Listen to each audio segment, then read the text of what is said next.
Hello Figgies and collectors, this is me, Daniel East1000, back again with another Star Wars The Black Series figure review. Today we're going to be having a look at another PulseCon exclusive. Previously we've had a look at the Dave Filoni Trapper Wolf, and so this time we're going to be having a look at the Cantina Showdown set, of which I'm going to quickly apologise here to say that I have, in blind excitement due to receiving this as a Christmas present, opened up incredibly quickly and I can't really show you all the contents in the box. A little bit annoyed at myself for doing that because it does look really cool. But here's a picture of it. So as always, we're going to have a quick look at the packaging itself, and oh boy, not as impressive as what I've just shown you there, obviously because all the figures are out and contents and whatnot. But you've got a cool backing display at the back, great imagery if you did want to use that. But if you are a carded box collector, you're going to love this and how it displays. I will say though, it is a little bit chunky in terms of packaging. I definitely feel like it could have been a fraction of this, but that comes at no surprise for any Hasbro PulseCon exclusive. Very, very glossy outer packaging, of which does make for a bugger for fingerprints,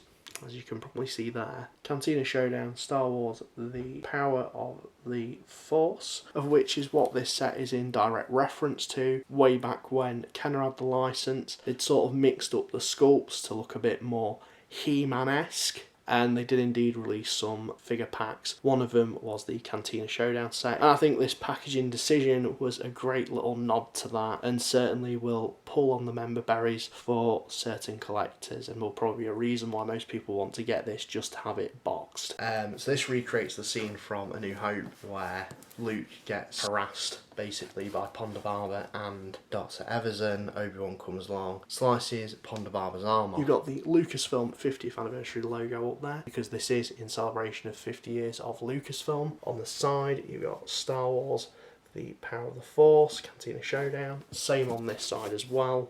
On the bottom, not really too much going on there, but on the back you've got a nice still from the film and a bit of a bio as well, which I will include in the description down below if you do want to give that a read. The Star Wars 50th anniversary timeline and a bit of legal MacGuffin and garb just there. So that is the packaging, of which is very, very stunning. The price point for this thing is £109.99. It's still available on Hasbro Pulse, last time I checked at least. You get 3 figures, all of which aren't exclusive to this set. Kind of arguable there, but we'll get to that point in a moment as we get into the review. Obi-Wan Kenobi, of which we have had before, Ponda and Dr. Everson. Now in terms of US collectors, you will probably be seeing these on shelves as I've made this video, and they did pop up just towards the end of last year. UK collectors, we've got a slight wait on these, but these are effectively the exact same figures that you're going to get as a standard release. To a certain point, Ponda actually comes with some additional accessories in this set. More on that in a moment as we get into the review. What truly makes this thing exclusive though, at the moment, is the bar sections that are included. You get this drinks point, which is sort of like the centre of the bar. Looks quite nice from the front, but when you flip it on the back, oh, that's ugly, and definitely hints that Hasbro are going to be taking advantage of this and making it modular, probably doing something similar to this set again in the future, including another section that you can slap on there and some new bits. Definitely going to do that either as an exclusive, or what I'd love to see them to do would be do bar section add-on packs. Not sure if that's their plan, but it would be cool to see them do that. Personally, I think they'll just go down the exclusivity route of doing a pack like this again, but with new figures to inhabit a cantina. This is all modular. You can remove all these parts, switch them around, change them up, just because there's different peg holes on here that you can fit them into. I'm not really going to do that and mess around with this too much, just because I'm happy with how that is, but it's entirely up to you. Fun fact, as some of you might already notice, there's these interesting dome pieces here which are quite similar to a certain Star Wars character. That's because the original prop for the cantina was upcycled for Empire Strikes Back, and these domes were used for IG-88's head. The more you know. As it is modular, for some reason you can take this off, and then you've got this. I've not really found a way to mix and match the parts that you get, really. It's the same with this sort of bar, but you can unclip them, have them as individual pieces, you can remove the tops. Not particularly sure why they've made some of these parts removable off here, unless they're going to be doing longer sections like that. Curious to see how Hasbro are going to be using these and if they will continue to produce parts. I guess we'll see, it's a future plan thing.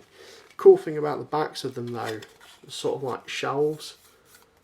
So if you do have any accessories you can sort of hide them in there. It's a thing, but I am always for scenery things to inhabit your displays with, so this gets a big thumbs up from me. That being said though, I don't think it's a big contributing factor to the price that you're going to be paying for this set. So let's take a look at the figures, starting off with Obi-Wan Kenobi, of whom, as I've said, is not a new figure. We've had him before. This time though, they have done a slight tweak in terms of the head sculpt, of which is a really good striking resemblance to Sir Alec Guinness. Really good work on Hasbro's part there. Definitely an improvement. I can't see how they could do any better than this, other than making the actual original skirt soft goods, because they've used plastic again. Other than that, this figure's solid, and I am sort of pleased that Hasbro are going back to some of the older figures and just uplifting some of those head sculpts, because some of those head sculpts are a little bit lackluster when you compare them to the stuff that we're now getting. He has his soft goods cloak, which is really nice, it flows quite well. The hood is a little bit questionable, you can kind of pose it and get it to sit okay. It's another thing that they could really do with working on, is to try and make these hoods sit a little better. It just needs something to kind of pin them down a bit, but he comes with his lightsaber, of which you can remove the beam from the hilt, and you can store the hilt using that loophole just there and store it onto that little hook. Just hooks onto that, so you can have it stored on his belt. Yeah, I'll just give you a look at some of that costume. I feel like the coloration on the actual robes is different. I don't know if they've gone for a more retro look, but that could just be me, I'm not too sure. But yeah, just a really nice figure. In terms of articulation, he has a ball joint on a ball hinge, so you can look up, down, left and right. Ball jointed shoulders, ball jointed elbows, ball jointed wrists, ball jointed torso, ball jointed hips, swivels at the tops of the thighs, double hinged knees, ball jointed ankles with the rocker joints. There is a little bit of traffic coning going on just because of that plastic skirt, but you can still get this guy in some really good dynamic poses. So it's a good inclusion. I think if you haven't got an Obi-Wan already, this gives you a good reason to get him effectively. And it's an update, although I can understand this not being a big selling point for most people, especially if they've already got this figure. Next up we have Dr. Evazan, of whom has some reuse and some new parts, and some parts that I can't quite put my finger on. The head is definitely new, so if we start off there, really good likeness to the character. Just looks very ugly, very rough. And then if you look all the way around, you can see his bald patch at the top there. You've got his jacket, which is definitely new. The jacket's really nicely textured, some nice weathering on him, and the belt's sculpted on with the holster just there, and you've got that TIE Fighter pilot blaster. At least that's what I've always associated this blaster with, just in his hand there. Sits rather nicely, it does sit in that holster quite well. You can just see under there some of that shirt just hanging out, it's not been tucked in. And then onto the legs, of which are quite cleverly Canto Bite DJ's legs, except they've been recoloured purple. And then you've got the black boots. Part of me is 50-50 on if this works or not, just because if I move the arms down, it does look a little bit lanky, ever so slightly disproportionate. I don't know if that's just me. In terms of the body, I really can't put my finger on if that's new or not. I have a feeling that it is new. Part of me has a sneaky feeling this body, this main underbody piece, that's going to be used for a Han from Return of the Jedi. You know the scene where he's frozen in carbonite and his shirt's slightly unbuttoned and you can see his chest. We'll have to wait and see on that, but that's where I can see that maybe being used. Can't put my finger on it, I feel like that's new. I could be wrong. Ants on a postcard. Well, those arms definitely seem like reused, but I can't think from what. In terms of his articulation, he has a ball jointed head with a ball joint in the neck, so he can look fairly far up and down. Ball jointed shoulders, ball jointed elbows, ball jointed wrists, ball jointed torso, although it is quite limited naturally due to the jacket and his bit of a podge of a belly there.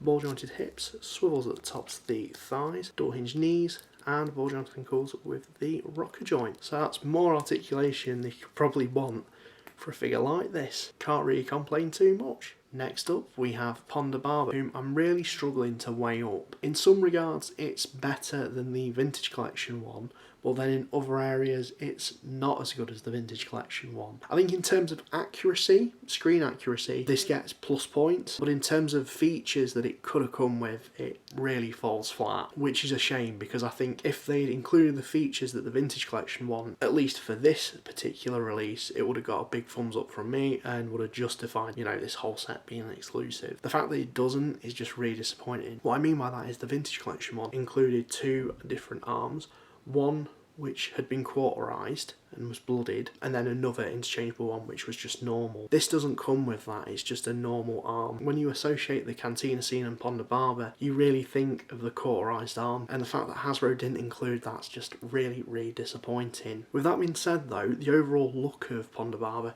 is really accurate to how he appears on screen, which is something that the Vintage Collection one isn't entirely, just due to the scale, mainly because you can't really capture that fur, and the detail on his head is just really good. He definitely does live up to his name, Walrus Man, or Bumface, because of that. Naturally, when you watch the scene where he gets his arm cut off, the blaster that you see on the floor, initially I thought to begin with, Hasbro got a detail wrong, but they didn't. The detail's right. He does actually have this blaster that he comes with, and it is prominent on the box art, which is quite cool, of which the Vintage Collection one doesn't, but it is accurate in terms of the blaster that's next to the cauterized arm, so it's kind of accurate. Weird, it's a confusing one. I think with the editing of that, it goes with a lot of the issues that they had with this particular costume, which brings me on to the next point.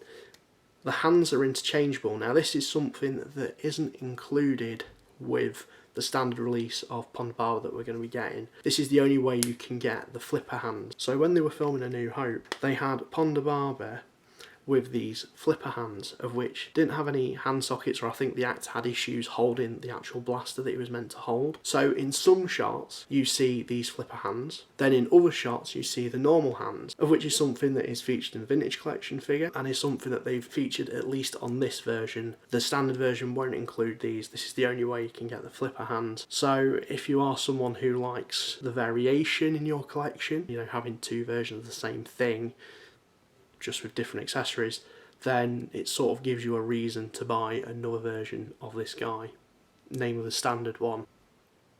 It's kind of strange though that they didn't include hands in there so that you could at least hold the blaster, which is something the Vintage Collection one did, but then again this is accurate to the actual costume because I think that's the reason why he couldn't hold the gun. Nonetheless, it's cool that they have included those at least for this release, but I think what would have just pushed this to make it an exclusive, or worthy of being an exclusive, is if it had the severed cauterized arm. If we go back to the blaster, as you can see here, there's the blaster, which is very nicely detailed. And here's the holster, of which I've seen people manage to get it in, but it does require some force, and it doesn't really sit in there. It's kind of frustrating. That probably goes with the fact that this is a reuse figure. The body is from the Skywalker Stripes or Yavin Ceremony Luke. It's just been repainted orange with some weathering on the arms. You've got brown trousers and the black boots, but this effectively, from the head down, is reuse. In terms of articulation, he has a ball jointed head on a ball hinge in the neck. He has ball jointed shoulders, ball jointed elbows, ball jointed wrists, at least when he's got these hands in. Flippers, it's just a swivel. Ball jointed torso, ball jointed hips, swivel at the tops of the thighs, dual hinge knees, and ball jointed ankles. So overall, it's mixed feelings with this thing. It's mixed feelings in terms of what it could have been. For what it is, it's fine. But as an exclusive release, Hasbro could have done better. Last but not least, the final few accessories that this set does come with: drinking cups, of which are going to be packed in with Bib Fortuna. You're going to have plenty of glasses once you get him as well if you buy this set. So these are a nice little addition. Makes sense given it's a bar. You can't really have a bar without glasses and drinks. So that's my review on the Cantina Showdown set. I think there are definitely some missteps with it. If you are a carded collector, you're certainly going to be really pleased with this. If you're an uncarded person like myself, it falls a little bit flat and does sort of make you question where is your money going. Overall though, it's worth a punt at if you can get it at a decent price, although if you're a completionist you're definitely going to want it. Overall, that's my review. Have you picked this up? Are you planning on getting it? If not, let me know in the comments down below. And this is me, Daniel East 1000, signing out. Thank you very much for watching.